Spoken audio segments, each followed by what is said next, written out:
민서는 사무실의 파노라마 창가에 서서 초조하게 손가락으로 유리를 두드렸다. 아래에서는 삶이 분주하게 움직였다.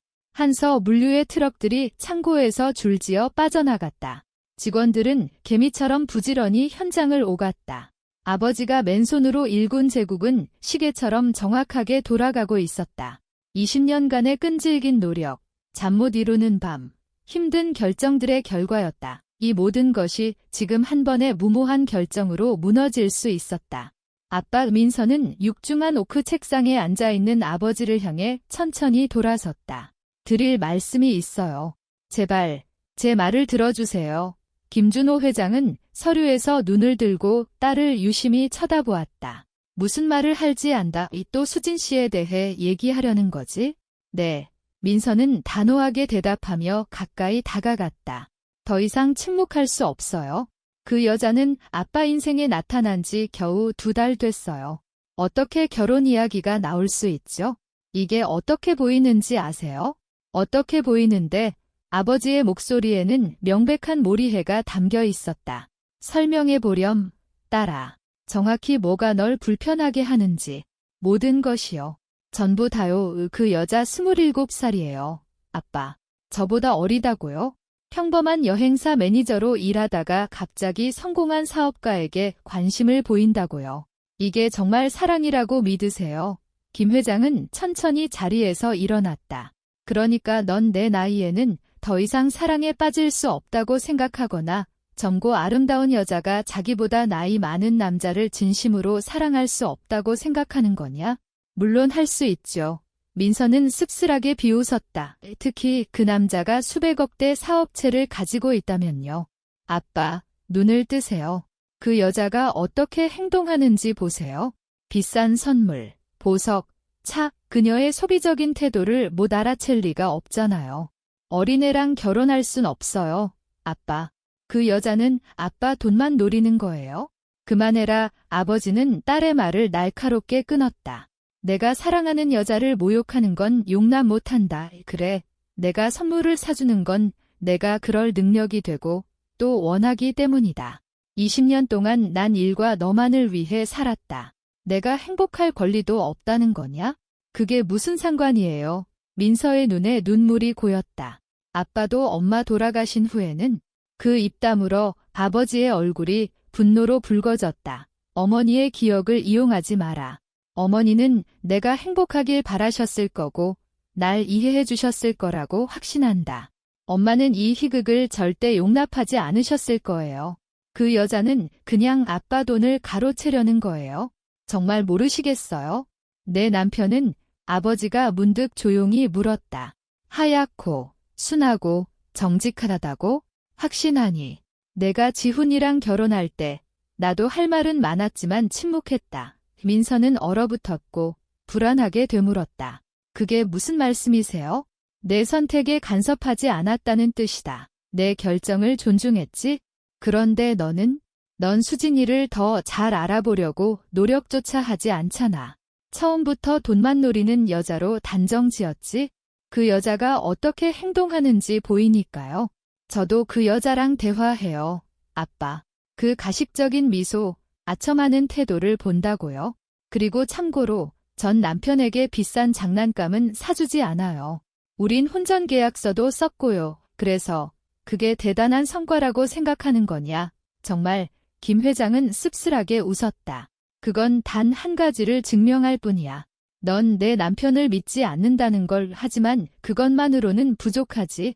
내가 내 요구대로 사랑하는 여자를 똑같이 대하길 바라는 거냐? 아니, 딸아. 그런 일은 없을 거다. 아빠 민서의 뺨으로 눈물이 흘러내리는 것이 느껴졌다. 일주일 뒤에 결혼식이다. 아버지는 단호하고 차분하게 말했다. 와서 날 축하해주거나 집에 남아있어도 좋다. 선택은 내 몫이지만 내 결정은 확고하다. 민서는 핸드백을 움켜쥐고 문을 세게 닫으며 사무실을 뛰쳐나왔다. 가슴속에서는 감정의 폭풍이 휘몰아쳤다. 서운함, 분노, 아버지를 향한 두려움. 항상 분별력 있고 지혜롭던 아빠가 젊은 사기꾼의 꾀에 그렇게 쉽게 넘어갈 수 있다는 것을 믿을 수 없었다. 주차장으로 내려온 민서는 숨을 골랐다. 아버지가 처음 수진을 사무실에 데려왔을 때의 행복한 얼굴이 눈앞에 떠올랐다. 인사하렴, 딸아. 내 인생의 특별한 사람이란다.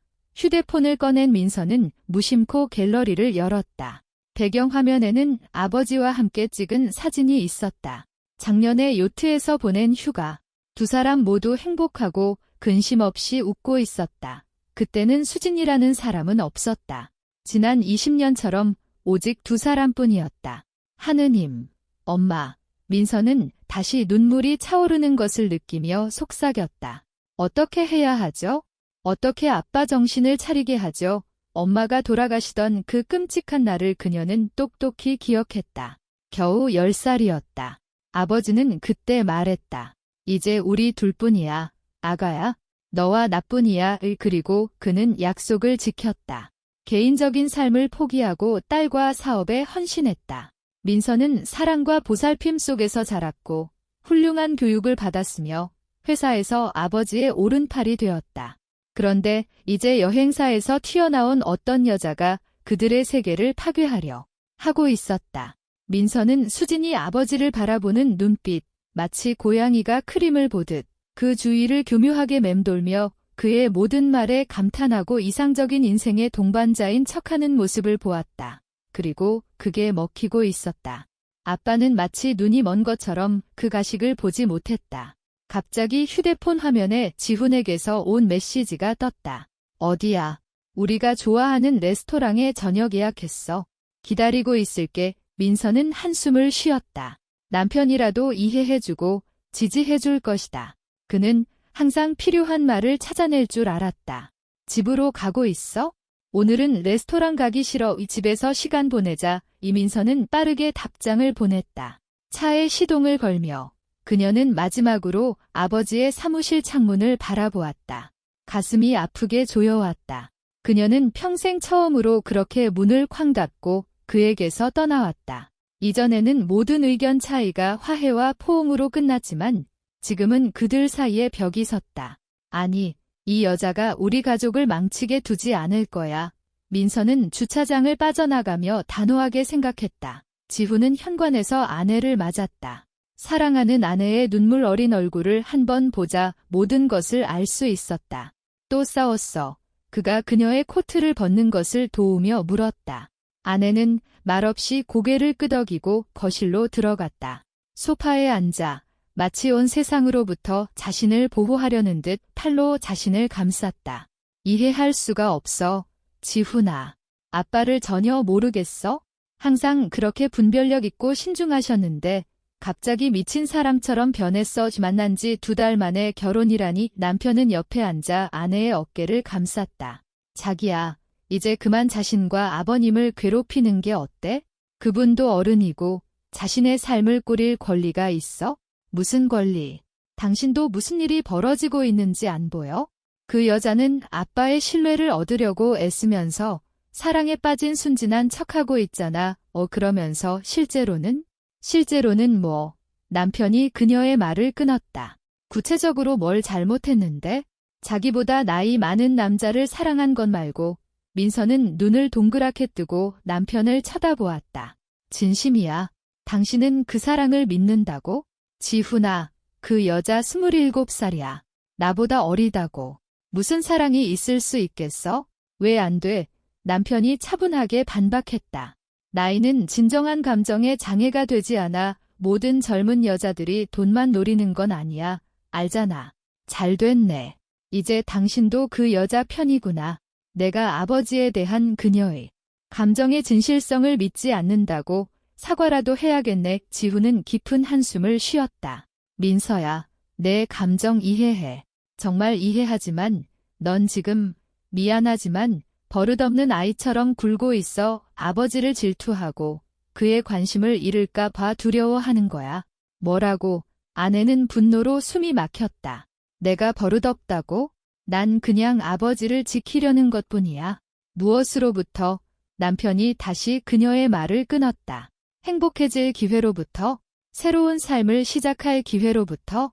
그분은 그럴 권리가 있고 수진 씨도 그분을 사랑할 권리가 있어. 내 앞에서 그 여자 이름 꺼내지 마. 민서가 소리쳤다. 당신은 아무것도 몰라. 민서는 돌아서서 빠르게 욕실로 걸어가 문을 쾅 닫고 물을 최대한 세게 틀었다. 무력감과 서운함에 소리치고 싶었다. 가장 가까운 사람인 남편조차 그녀의 불안을 이해하지 못했다. 뜨거운 물에 몸을 담근 민서는 눈을 감았다. 어쩌면 그들이 맞을지도 모른다. 어쩌면 그녀는 정말 변덕스러운 아이처럼 행동하고 있는지도 모른다. 하지만 왜 그 커플을 함께 볼 때마다 가슴이 그렇게 아프게 조여올까? 수신 메시지 소리에 그녀는 움찔했다. 민서는 욕조 가장자리에 놓인 휴대폰으로 손을 뻗었다. 모르는 번호였다. 메시지를 열자 온몸이 차가워졌다. 아버지 결혼식에 서두르지 마. 내 자신을 구해. 내일 저녁에 별장으로 가. 민서는 등골이 오싹해지는 것을 느끼며 문자를 여러 번 다시 읽었다. 이게 무슨 뜻일까? 누가 이런 이상한 경고를 보냈을까? 떨리는 손가락으로 그 번호로 전화를 걸려고 했다. 가입자가 전화를 받을 수 없습니다. 기계적인 목소리가 무심하게 알렸다. 민서는 밤새 잠을 이루지 못했다. 수수께끼 같은 메시지의 단어들이 머릿속에서 고장난 레코드판처럼 맴돌며 평화를 주지 않았다. 내 자신을 구해. 이게 무슨 의미일 수 있을까? 그리고 왜 별장일까? 몇 번이나 남편을 깨워 메시지에 대해 이야기하려 했지만 무언가가 그녀를 막았다. 남편은 그녀의 행동에 분명히 불만을 품고 있었고 그녀는 처음으로 그의 행동에 그렇게 크게 실망했다. 아침에 지훈이 출근 준비를 할 때 그는 대화를 시도했다. 여보, 어제 내가 너무 심했어. 하지만 이해해줘. 괜찮아. 당신 말이 맞아. 내가 이기적으로 굴었어. 정말 남편의 목소리에 놀라움이 묻어났다. 내 말을 생각해 본 거야. 아내는 그를 쳐다보며 순순히 대답했다. 응. 아마 내가 정말 아버지를 질투하나 봐. 오늘 전화해서 사과할게. 그게 올바른 결정이야. 지훈이 그녀의 뺨에 키스하며 기뻐했다.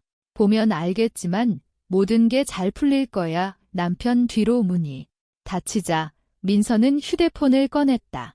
아버지의 번호는 외우고 있었다. 아빠, 어제 일은 죄송해요. 목소리가 배신하듯 떨렸다. 제가 잘못했어요. 따라 아버지의 목소리에서 안도감이 느껴졌다. 그 말을 들으니 정말 기쁘구나. 오늘 좀 들를래? 차분하게 이야기 좀 하자. 죄송해요. 오늘은 안 될 것 같아요. 일이 많아서요. 하지만 곧 꼭 만나요. 하루 종일 민서는 바늘방석에 앉은 듯 했다. 머릿속에는 가장 무해한 것부터 가장 끔찍한 것까지 수십 가지의 시나리오가 떠올랐다. 어쩌면 누군가의 멍청한 장난이거나 준비 중인 범죄에 대한 경고일까? 만약 수진이 정말 끔찍한 일을 꾸미고 있다면? 저녁 6시, 민서는 차에 탔다. 그냥 확인만 하고, 보고, 안심하는 거야. 그녀는 시외 고속도로로 차를 몰며 스스로를 설득했다. 별장 근처는 조용하고 어두웠다. 하지만 문 앞에는 익숙한 차. 아버지가 한 달 전 수진에게 선물한 새 메르세데스가 서 있었다. 심장이 멎는 듯 했다. 민서는 조심스럽게 자기 열쇠로 작은 문을 열었다. 집 안에는 은은한 불빛이 켜져 있었다. 애소리를 내지 않으려 애쓰며 그녀는 천천히 현관으로 올라갔다. 살짝 닫힌 문틈으로 목소리가 들려왔다. 민서는 얼어붙어 귀를 기울였다. 그리고 갑자기 뚜렷하게 들려오는 웃음소리, 익숙하고 정겨운 남편의 웃음소리를 들었다. 자신의 귀를 믿을 수 없어 아내는 조용히 틈새로 엿보았다. 그녀가 본 것은 그녀를 그 자리에 얼어붙게 만들었다. 웃소파에는 지훈과 수진, 그녀의 남편과 아버지의 약혼녀가 서로의 품에 안겨 누워 있었다. 민서는 비명을 지르지 않기 위해 손으로 입을 틀어막았다. 몇 초 동안 그녀는 움직일 수 없이 서 있었다. 그러고 나서 겨우 정신을 차리기 위해 심호흡을 몇 번 했다. 떨리는 손으로 민서는 휴대폰을 꺼내 카메라를 켰다. 심장이 너무 세게 뛰어 그 소리가 온 집안에 들릴 것만 같았다. 하지만 서로에게 열중한 커플은 아무것도 눈치채지 못했다. 이게 바로 진정한 사랑이지. 민서는 배신을 영상으로 찍으며 씁쓸한 아이러니로 생각했다. 이제 모든 것이 제자리를 찾았다. 지훈의 갑작스러운 지지, 진정한 감정에 대한 그의 말, 그리고 미지의 선의로부터 온 이상한 메시지까지 세상이 눈앞에서 무너지고 있었지만 그녀는 이상한 평온함을 느꼈다. 마치 이 모든 일이 그녀가 아닌 다른 사람에게 일어나는 것처럼. 오직 휴대폰을 쥔 손만이 배신하듯 계속 떨렸다. 약 10분이 지났다. 민서는 몇 걸음 뒤로 물러나 현관에서 내려와 천천히 차로 걸어갔다. 다리에 힘이 풀렸다. 한 걸음 한 걸음이 힘들었다. 머릿속에서는 한 가지 생각만 맴돌았다. 내가 옳았어. 모든 면에서 옳았어. 단 한 가지를 제외하고 난 이용당했어. 아버지 못지않게 나도 배신당했어. 운전석에 앉아 민서는 녹화된 영상이 담긴 휴대폰을 보았다. 이것이 바로 반박할 수 없는 증거였다. 이제 그녀는 이 커플의 교활한 계획을 무너뜨릴 것이다. 수지는 더 이상 그들과 아버지의 삶에 나타나지 않을 것이고 거짓 미소를 짓지 않을 것이며 그녀를 딸아라고 부르지 않을 것이고 수년간 쌓아온 것을 훔치지 못할 것이다. 하지만 암울한 만족감과 함께 날카롭고 견딜 수 없는 고통이 찾아왔다. 수진과 함께 그녀는 지훈, 2년 동안 사랑했던 남편도 잃게 될 것이기 때문이었다. 함께 계획을 세우고 미래를 꿈꾸고 그녀의 모든 두려움과 약점을 알고 힘든 순간에 지지해 주었던 그가 이제는 그런 비열한 짓을 할 수 있는 배신자로 드러났다. 어떻게 그럴 수 있을까? 어떻게 우리 둘에게, 나와 아버지에게 그렇게 할 수 있을까? 손에 든 휴대폰이 마치 손바닥을 태우는 것 같았다. 이 작은 기기는 이제 그들 가족의 삶을 영원히 바꿔놓을 기록을 간직하고 있었다. 그녀는 원하던 것을 얻었다. 수진에 대한 증거를. 하지만 그 대가는 너무나 컸다. 민서는 차에 시동을 걸었다. 앞으로 그녀에게는 인생에서 가장 힘든 사건 중 하나가 기다리고 있었다. 그녀는 아버지에게 진실을 말하는 것이 더 고통스러울지 아니면 지금 자신의 세계가 무너진 것처럼 그의 세계가 무너지는 것을 보는 것이 더 고통스러울지 알 수 없었다. 민서는 아파트 거실에서 아침이 올 때까지 멍하니 한 곳을 응시하며 앉아 있었다. 자정이 넘어 돌아온 지훈은 중요한 회의 때문에 늦었다고 조심스럽게 말했다. 그녀는 그를 쳐다볼 힘도 없이 말없이 고개를 끄덕였다. 당신 좀 이상해. 남편이 말했다. 무슨 일 있어? 정말 위선자구나. 아내는 생각했지만 입 밖으로는 괜찮아. 그냥 피곤해서 그래 라고 말했다. 결혼식 날은 화창하고 따뜻했다. 수진의 집 앞에는 하객들이 모여 있었고 음악이 울려 퍼졌다. 모두가 축하를 위해 준비하고 있었다. 민서는 노트북이 든 가방을 꽉 쥔 채 조금 떨어져 서 있었다. 그녀는 기계적으로 미소를 지으며 외운 말을 하며 행복한 척하려고 애썼다. 모두가 축하를 위해 화려하게 장식된 거실에 모였을 때 그녀는 발언을 요청했다. 신랑 신부를 위한 특별한 서프라이즈가 있습니다. 목소리가 예상외로 단호했다. 모두 가까이 와주세요. 하객들이 호기심에 가득 차 주위로 모여들었다. 하얀 드레스를 입고 빛나는 수지는 거만한 미소를 지었다. 지훈은 옆에 서서 초조하게 넥타이를 만지작거렸다. 민서는 노트북을 꺼내 영상을 켰다. 화면에는 익숙한 별장의 풍경, 은한 불빛, 그리고 소파 위에 두 사람이 나타났다. 모든 게 계획대로야. 자기야. 수진이 지훈의 가슴을 쓰다듬으며 속삭였다. 그 늙은이가 완전히 정신을 잃었어. 곧 결혼식 올릴 거야? 내 그 미완성 의붓딸은 어쩌고? 지훈이 비웃었다. 계속 그 눈으로 널 쳐다보잖아. 의심하는 건가? 의심하게 둬. 여자가 웃었다. 소용없어. 너 통해서 돈에 접근하지 못한 게 얼마나 짜증나는지 알아. 그 혼전 계약서 때문에 똑똑한 척하더니. 하지만 이제 모든 게 우리 것이 될 거야.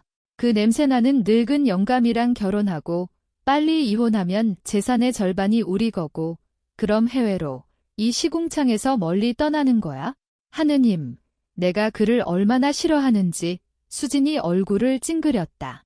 그의 침 흘리는 키스랑 사랑 고백은 이제 토할 것 같아. 다행히 오래 참지 않아도 돼. 참아. 아가야. 곧 우리 둘만 남게 될 거야. 나라도 이미 받았어. 달리, 바다, 태양, 그리고 이 늙은이와 그의 딸에 대한 어떤 기억도 없는 곳. 사랑해. 여자가 숨을 내쉬었다.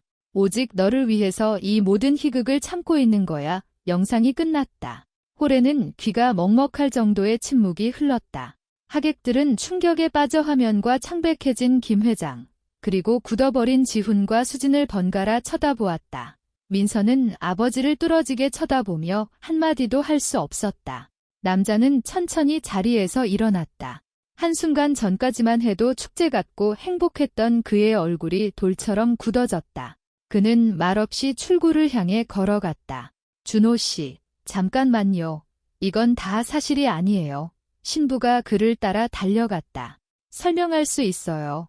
하지만 남자는 돌아보지도 않았다. 잠시 후 모두가 그의 차 엔진이 으르렁거리는 소리를 들었다. 자, 비둘기 커플. 마침내 민서는 굳어버린 지훈과 수진에게로 돌아섰다. 계획이 실패했네. 우릴 미행했어. 여자가 주먹을 쥐며 으르렁거렸다. 아니, 그냥 이번에는 너희가 업보를 받은 거야? 지훈 씨, 내일 내 변호사가 이혼 문제로 연락할 거야. 반박할 생각도 하지 마. 혼전계약서. 기억하지? 하객들은 서둘러 흩어지기 시작했고 서로 속삭이며 실패한 신부와 그녀의 연인에게 비난의 눈길을 보냈다. 민서는 노트북을 챙겨 출구로 향했다. 마음이 놀랍도록 가벼웠다. 마치 거대한 돌덩이가 마침내 어깨에서 내려온 것 같았다. 주차장에서 박 비서가 그녀를 따라잡았다. 라떼 한 잔 사주셔야겠어요. 아버지의 비서가 미소를 지으며 말했다. 민서는 돌아보며 놀라서 물었다. 그럼 그 별장 메시지 비서님이셨어요. 그들의 계획을 다 아는 사람이 또 누가 있겠어요. 박 비서가 교활하게 윙크했다. 제가 회장님과 20년 동안 일했잖아요. 그 커플이 복도에서 속삭이고 서로 눈빛을 교환하는 걸 봤어요. 그러다 우연히 사무실 맞은편 카페에서 그들의 대화를 들었고요. 행동해야겠다고 결심했죠. 박 비서님. 민서가 감동하여 말했다. 내년 내내 커피를 사드릴게요. 그들은 웃었다. 민서는 갑자기 눈에 눈물이 차오르는 것을 느꼈다. 슬픔이 아니라 안도와 감사함 때문이었다. 가요. 비서가 확신에 차 말했다. 아버님을 찾아야 해요. 어디 계실지 알 것 같아요. 민서는 고개를 끄덕였다. 그래, 지금 아빠에게는 지지가 필요했다. 그리고 다른 모든 문제는 나중에 해결하면 된다. 중요한 것은 진실이 제때 밝혀졌고 그들의 작은 가족이 비록 가까운 사람들의 배신으로 상처 입었지만 결국 살아남았다는 것이다.